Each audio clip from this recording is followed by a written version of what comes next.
Hello, we hope you're doing well. Welcome back to another esports news episode. We hope you guys all enjoyed today's episode. A lot of great stories, all will be timestamped down below. And as always, let's get into it.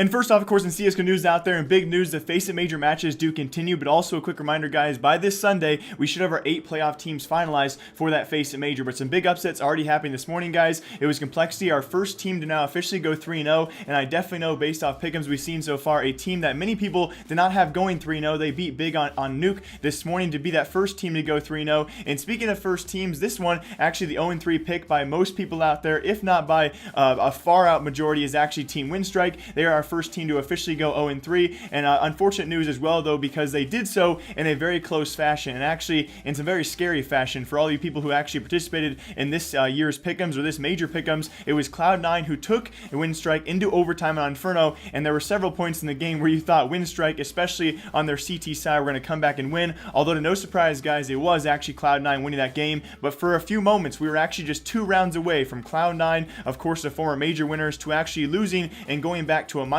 having to requalify through that, and Winstrike, the most underrated team of the entire tournament, actually grabbing a spot at the next major. But unfortunately enough, it will be Winstrike going 0-3, but unfortunate for other teams out there because of this system. We've had many debates out there of the current major system, that being the Swiss format, best of ones for the first 4 matchups. It leads to a lot of teams out there upsetting other teams, and it also leads to that non-seeded first matchup having some very top tier teams play each other. It was Astralis and Na'Vi day 1, it was FaZe and Big day 1, and now of course by day 3 we actually have our first elimination match for 2 of the top 6 teams in the world. That's actually going to be FaZe Clan versus Mouse Sports. At the point of you guys watching this video, or this video going live, that match should also be live in a best of 1 matchup, guys. We will see today our first top team in the world go home from the Faceit Major and not even make playoffs. I think the favorite going into this would probably be a FaZe Clan, but again, probably going to be a very close matchup and only a best of 1. That is probably one of the biggest flaws so far of the Swiss system. But in other news out there, we actually had Fnatic after a day 1 rough start against Complexity. It was them taking down 2 CIS teams, that being Winstrike, again, no big surprise there, but also Vega Squadron this morning, very narrowly, despite the tweets out there by people like Draken,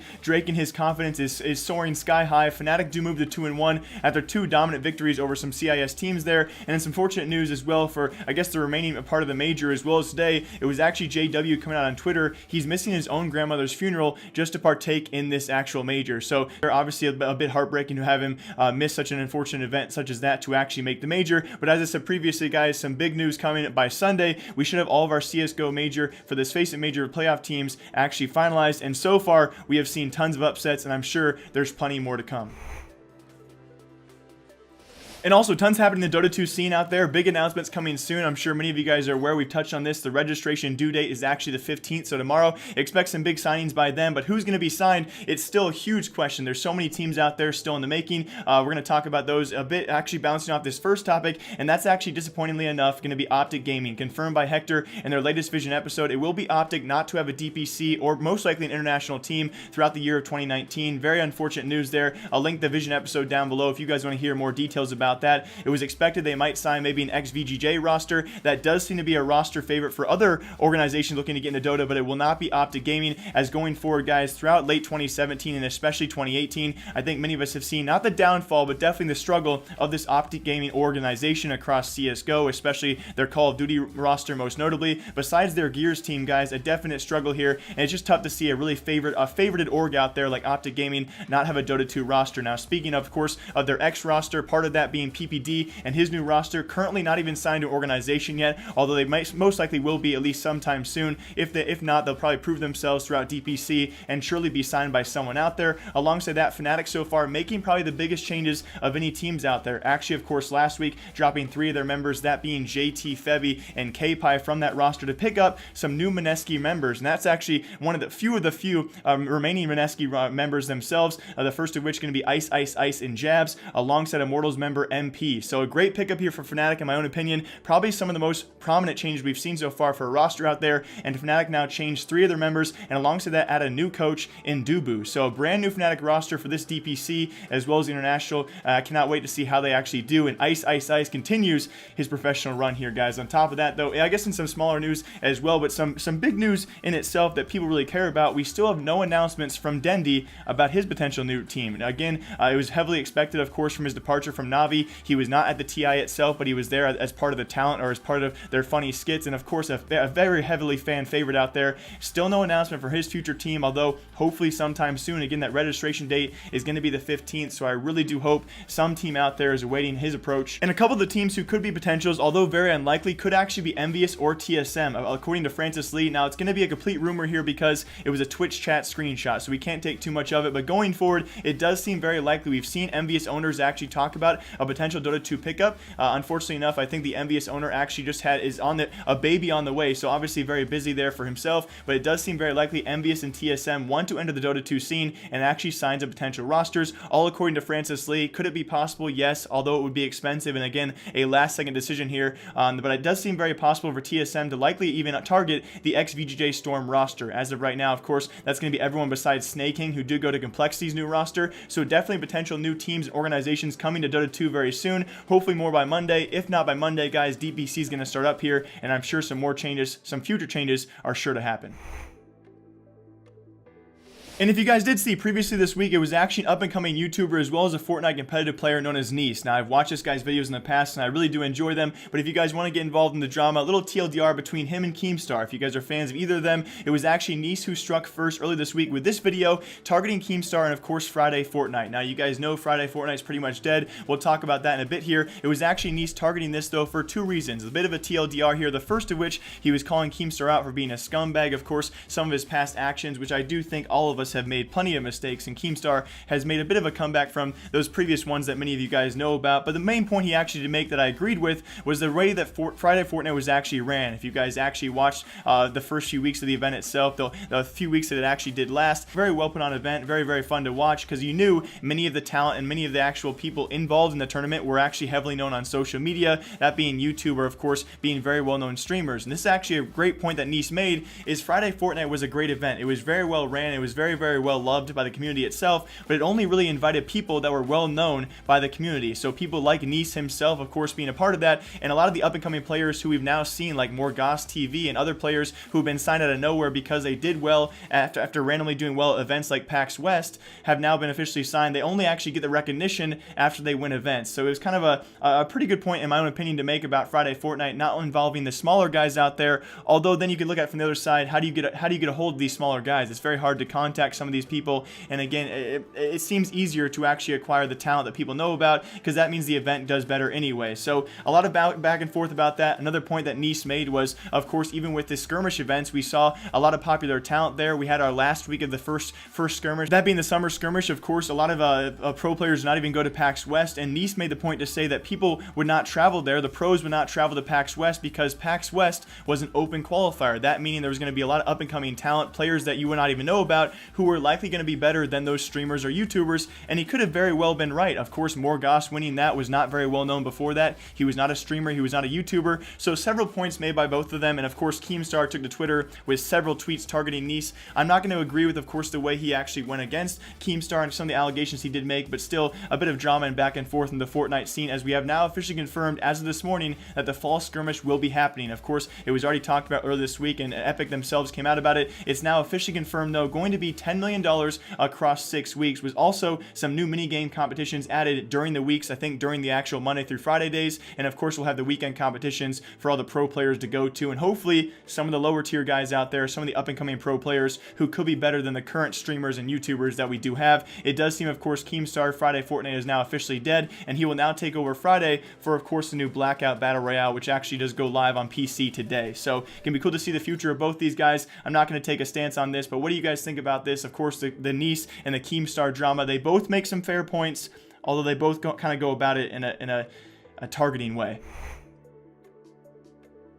And also in big league news out there, of course, we're approaching Worlds, less than 3.5 weeks away. We have now solidified a few more of our teams out there. The first of which, LPL, their 2 spots have now been solidified to 2 teams out there. The first team as well, definitely deserving. That's going to be Royal Never Give Up. Now back-to-back split titles for the team over there. They will actually take your first seed for Worlds out of the LPL region, and alongside them will be Invictus Gaming, who play second to them in those regional finals as well. So very fitting, guys. I think definitely 2 of the best teams, if not the very well 2 best teams out of LPL, will join us at Worlds in those first and second place seeds. Alongside that, though, it's going to be some cool stuff here out of course, the LCK. It's going to be KT, and alongside them, it will be a Freak of Freaks taking that second seed to Worlds. I think a ton of people wanted to see a Freak out there. Definitely one of those more dynamic teams out there who really throw an oddball into the game itself, and those teams will go through first and second, and they will be joined by the winner. It's going to be a regional finals matchup to decide who goes in that third place spot. Going to be all down to the wire. It's going to be Gen G, who looked very strong and dominant throughout this split after, of course, that KSV transfer from that roster during it was going to be the spring split. They had a 5th place finish there, not do too well. They looked very strong this split, guys, after that rebrand, and it will be them against Kingzone Dragon X, a team who is going to acquire a new roster, although people weren't sure if it was going to be an academy roster or a new main roster. They also look very strong in themselves. They both make the regional finals, and the winner of that regional finals best of 5 will take another spot at Worlds, and that will be very soon this weekend. I cannot wait to see how that plays out. Again, like I said previously, we are now 3.5 weeks outside of Worlds. Here are teams who have locked down their spots. Of course, we have some other regions out there like LMS to lock down their spots as well. We have all of our North American teams, all of our European teams, and their gauntlets will go on as well. So some big news coming for League of Legends next week, guys, as we solidify all of our Worlds teams. And also in big Overwatch news, guys, the signings have begun very slowly. Not too many signings so far. We expect a lot more next week. We'd also had Jeff Kaplan, of course, come out in a response to the forum post apparently about console and PC skins being compatible back and forth. If you guys do care about this, you own accounts on both PC and your console, and of course you can't actually have those skins on your same account back and forth. You have to buy them either on the PC and they stay there, or the console and they stay there as well.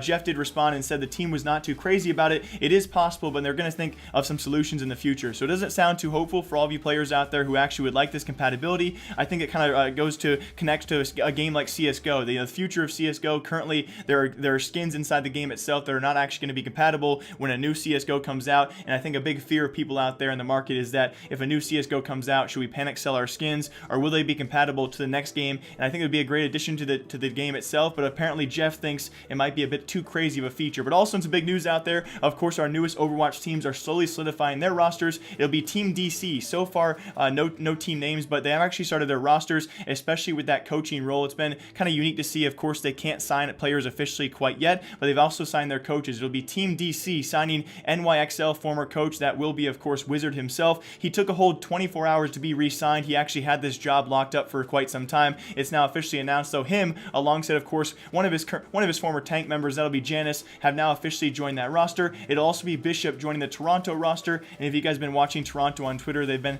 going back and forth with the London Undins about, of course, trolling people about their new name. It does seem Toronto and these teams have their names solidified, and of course they're taking to Twitter to ask your opinion on what their names will be. And also, very lastly, guys, it's actually going to be Kookie from Team Dynasty, and that's actually going to be following his teammate Bunny, also to LA Valiant. So LA Valiant picking up seemingly all the Seoul Dynasty former players. That's going to be Kookie and Bunny these last 2 weeks. Will they pick up more? We're going to find out very slowly here, and it will be very lastly, guys, Zephyr being transferred to the Florida Mayhem. So next week's going to bring some bigger roster changes, and eventually we're going to solidify these rosters, but the roster mania does continue, as well as watch out this weekend, guys, for the Bangkok qualifier. It should be very, very fun to watch. We have some plenty of good teams there competing. And also, very lastly, though, in some crazy news, it's Triple H. If you guys don't watch WWE, I don't, but I know the name himself. A 14-time WWE champion has now customized one of his championship belts for the London Spitfire and will be sending it their way. It's crazy to see a guy that popular on social media and just popular in general in a completely different world actually kind of solidify esports all the more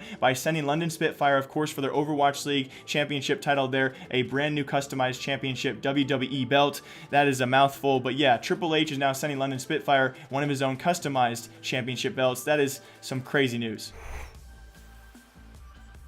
And also in very big Rocket League news out there, on Monday's episode, we're going to talk about, is Rocket Pass worth it? We have many videos out there assessing the actual situation, if you guys should actually pay the $10 or 10 keys for that Rocket Pass. Come Monday's episode, we'll talk more in detail about if it's actually worth it for all of you Rocket League players out there, but also in big news out there for all you, I guess, semi-professional players, up-and-coming professional players out there, or just even viewers of the sport itself. We have a brand new Rocket League announced, and that's going to be the Renegade Cup, actually going to be throughout each separate region. So none of these regions will ever play each other, even in the finals for this, but it's going to be a very, very cool thing called the Renegade Cup. For each and every region, they're going to do 4 monthly tournaments. Now, these tournaments can be played by just about any teams. I imagine they'll have their open qualifiers as well as their invited teams, but teams actually earn points, kind of like a circuit or a pro league, and they earn their points to actually go to the grand finals. Or if you can win one of those 4 monthly tournaments, we will have 4 teams. All the teams who actually win a monthly tournament will automatically qualify for the grand finals. So it'll be the 4 monthly winner teams plus 8 teams by points for each and every region. So each monthly tournament is going to be a $5,000 prize pool, and at the end for each region, the grand finals will be a $20,000 prize pool. So again,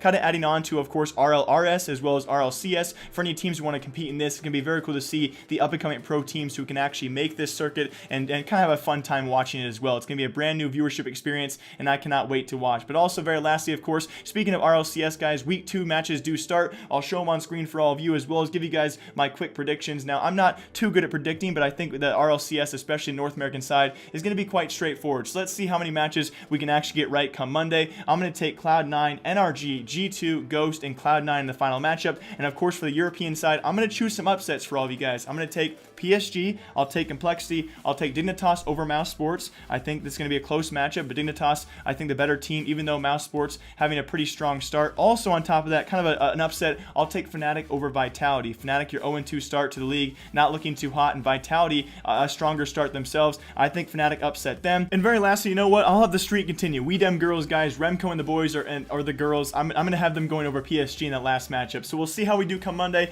As always, though, we hope you guys all enjoyed today's episode of Esports News. If you guys did, leave a comment down below. What did we miss? If we did miss anything, we appreciate your guys' feedback. So as always, I will see you guys back here Monday with a packed episode. We hope you guys all enjoy, and I'll see you then.